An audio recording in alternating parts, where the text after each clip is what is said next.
I'm here today in Garissa to see for myself agricultural potential in this area. I've been told that there are very good work going on here. People practicing irrigation, trying to maximally using opportunities of River Tana to help themselves, to group themselves into organizations which are able to produce food like what we have just seen. The perception here in northeastern and northern Kenya is that this is a barren, non-productive, insecure area which is fit for nothing other than death and starvation. And what we have seen today has actually proved that perception very wrong. And I've been telling people that in fact there is nothing called asal. There is nothing like arid and semi-arid land in Kenya. We do not have arid and semi-arid land in Kenya. What we are having is a negative perception of a very productive area like this. What we have is actually a situation where people have planned to marginalize this area using those perceptions. Otherwise, there's nothing called arid and semi-arid land. This area, the soil, the weather, everything is good to produce anything which is produced in Mount Kenya region. So, for anybody who has not seen what the potential here has, they need to visit here and see for themselves. And going forward as a government, we have discovered the big potential in these areas which have been termed as ASAL.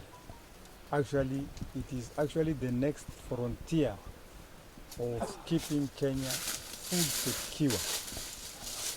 You have heard that we have been exposed to, theories of high potential areas in central Kenya, in western Kenya, and those other places. But I can tell you for sure that those areas where we traditionally produce food and got our food from are actually now food insecure, because in the first place there is no land. You go to Kisii, the richest farmer has 3 acres. You go to Nyeri, the biggest landowner has 5 acres. You want to improve farming in those areas, there is no land. So when we talk about the frontier being now northern Kenya, we are talking about availability of millions of acres of land which can help us produce food for this country, not only for local consumption, but also for export. Therefore, that's why I'm saying the government, through the Ministry of Agriculture and other ministries concerned with food security, will definitely invest in northeastern and northern Kenya, or the so-called arid areas, with a view to ensure that we have enough food produced for Kenya, for local consumption, and for export. As you can see, what we have here is very high value fruits farming activities going on here. Mangoes, lemons, bananas, and all this, it's been done by very poor farmers who have brought it from 1982. They were struggling with it. So we have brought in the national government through the PS, who is here with us today, to see whether they can support us, the farmers here. And this is in line with the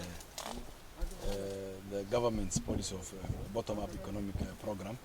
One of the biggest challenge is flooding of River Tana.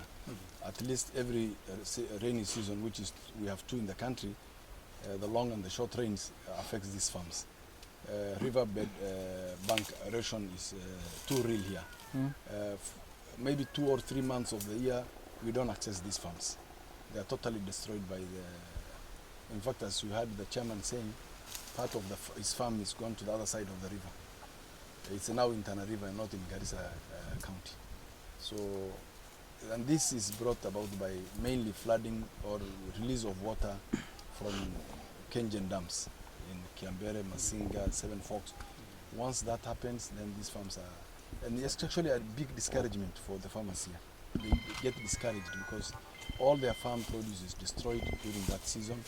And we have had a number of meetings with Kengen who deny that it is them who is causing these floods. So this is destruction rather.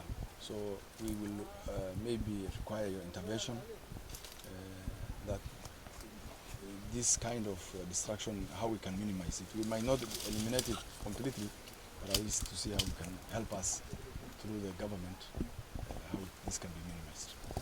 So don't actually, in fact, with the Honorable Major, we've been working with the youth, and there's a farm we visited, the Garissa Network, which is actually led by a young lady who's in this crowd here today. So the youth are out there, it's just the opportunity they lack.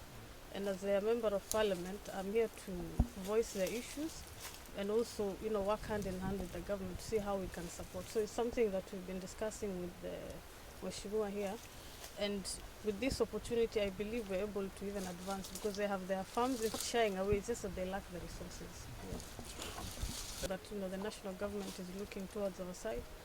And it's a big opportunity that even, we have the PS coming all the way to assess.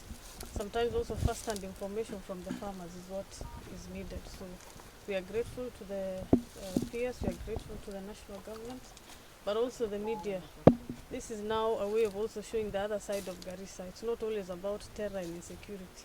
We have good things to offer. Focus more on this side so that we can have more investors and potential donors coming our way.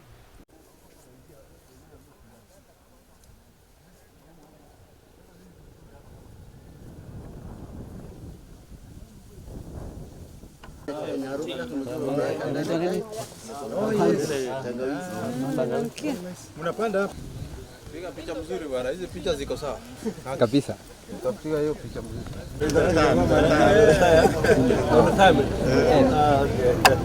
Mheshimiwa.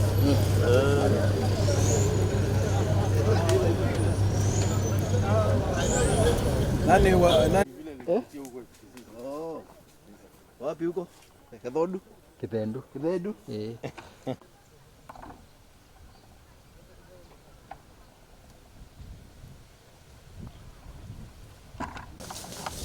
Even the quality here. Galila tukia na ndio tukana. Haya. I hope maitukia.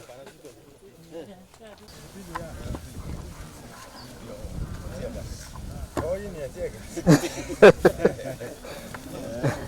Sasa unaona hii kalaga hii. Wewe ni mtu waziri wa kaunti. Oh, how are you?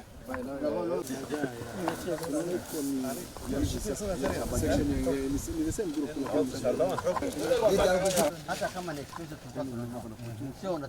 only to want to identify what type of medicine.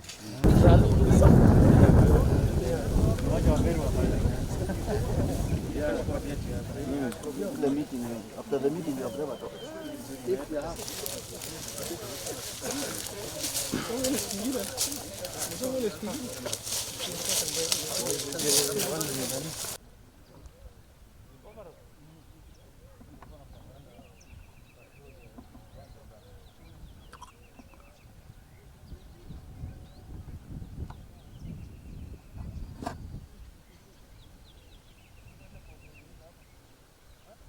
You get the water frequently.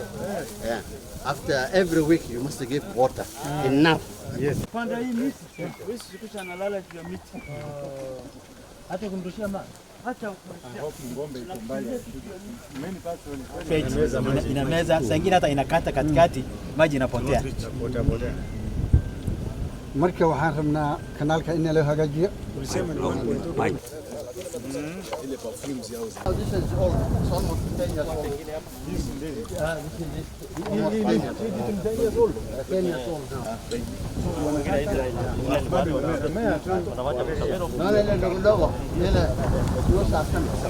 very soon.